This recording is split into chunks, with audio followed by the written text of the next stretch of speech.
to dissect the managerial situation going on at Manchester United.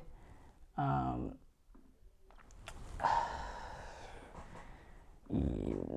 don't know where to start with this.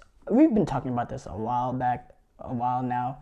There's still some reason it's June 10th, 2024, and there's still no public statement regarding the situation with Manchester United and Erik ten Hag, and instead we're getting reports from major outlets that managers are not gonna be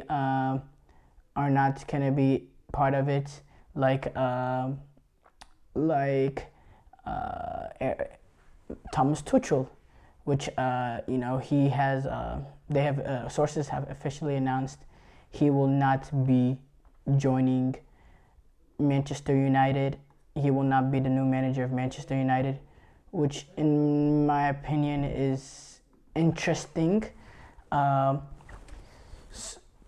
And Mauricio Pochettino, same thing. He's not gonna be an option if they sacked United. Tuchel and Pochettino have been, some of the top candidates, alongside McKenna, who is staying at Ipswich Town. Sources say they talked to his representatives before the FA Cup final, which is a joke in itself. It's interesting. Apparently, there's concerns that he's not the right fit for Manchester United and how they want to operate, according to sources. And they want somebody.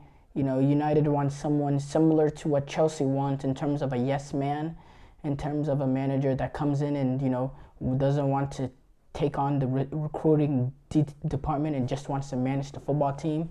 Seems like that's the kind of manager that Manchester United are looking for, which I don't understand that at all.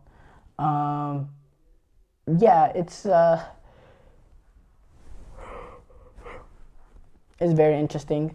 Now United are still on their end of season review, and they want to conclude that review by the end of this week, despite the fact that they have not set a timetable for this review. I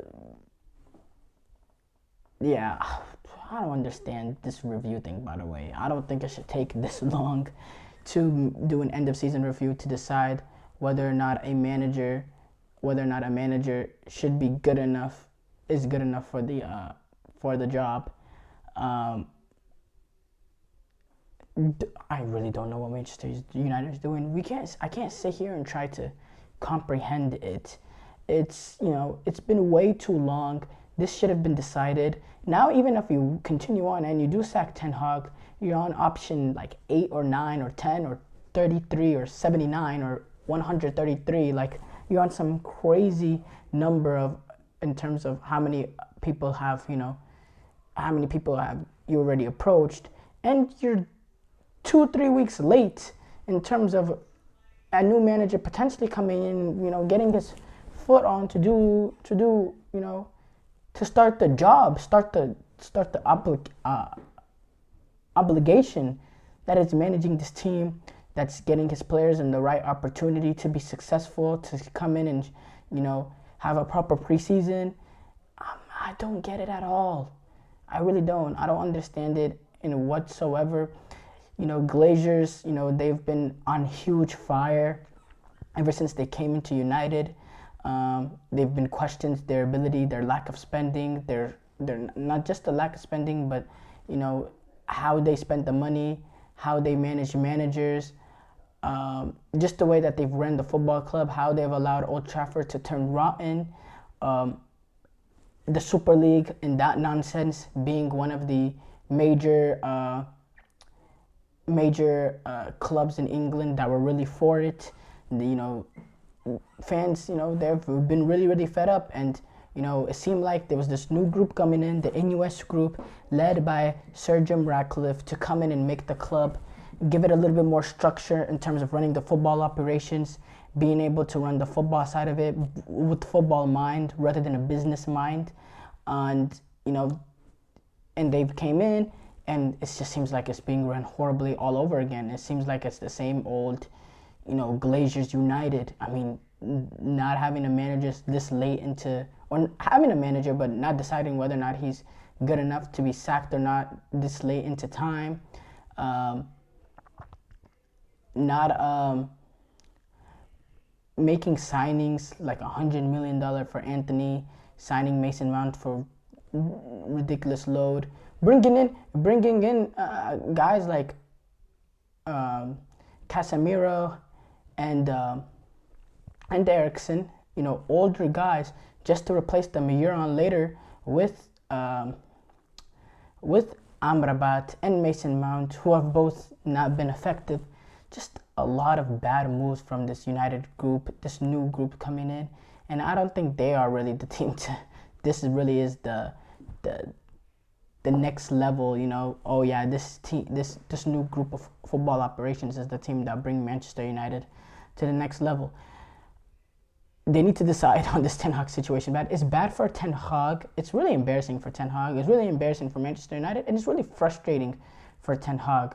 Now, obviously, Ten Hag, he's probably on vacation right now, but to not know this late into season, and it's a very very disrespectful of United to make this kind of decision, after this amount of time.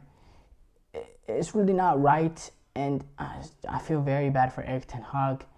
And, I mean, his fate is still in limbo, which is crazy. It's crazy. And they're approaching other managers, too. So even if they were, let's say eventually they say, okay, Ten Hag is the manager. But it's like from a viewpoint of, well, he's the manager because by default we can't find nobody that's wanting to take this on. And is Erik Ten Hag, does he feel comfortable with that sort of situation? I mean, I know I wouldn't. And yeah, I feel really, really bad for Erik Ten Hag. And I feel bad for Manchester United fans because they thought they were escaping this bad ownership group in Glazers. Not that Glazers sold United. They still own majority stake in the United, but the main thing was the fact that this team can come in and do a proper football operations in US. They can run the football operations from a football point of view and not a business point of view. And yeah, I don't get it. You're supposed to look for the best managers, but they're looking for yes men. It's just like Chelsea. And they're both, in my opinion, both are poor run football clubs. And yeah, and honestly, if you look at Erik Ten Hag and what he's done the last 2 years, it's much more than every single manager that's been post Sir Alex Ferguson, besides Jose Mourinho. Now, Jose Mourinho in his first season did win the EFL Cup and Europa League campaign. And finished second place behind City. That, in my opinion, is the best season any manager has had at United post Sir Alex Ferguson. But I think Ten Hag, in what he's done these back-to-back seasons, winning the AFL Cup, then winning the FA Cup, horrible season the second season, but pretty good season the first season. I think he's definitely second. And behind Mourinho. Now, I'm not saying that's saying much, but I'm saying, patience could be a virtue. And I don't get it. Why? You got to make the decision right away. You got to know, if he's not good enough, number one, if you want to sack Erik Ten Hag, it seems like they're trying to sack Erik Ten Hag if they think they can bring in someone better, like Thomas Tuchel and all that. Which, in my opinion, that's such a wrong and a disgusting way to operate.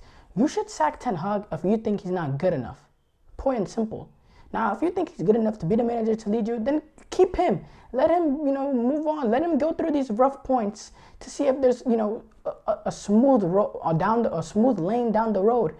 But, they're just trying to chip chop and cut and go this and do that and do an end of season review, which I think this is, I don't know, I think this gotta be some sort of, this end of season review gotta be some sort of like joke, some sort of way to trick the public into, you know, buying United time to see if they can bring in another manager that they feel better. Because it should not take someone this long to do this group of football operations to do a review of how the season went and on. What will they discover within these 2 days that they've been doing their little review? What will they discover that makes them go from Erik ten Hag should stay, or to Erik ten Hag is fired, or Erik ten Hag should be fired to Erik ten Hag should stay? What are they going to discover? I mean, they were there watching the games all season.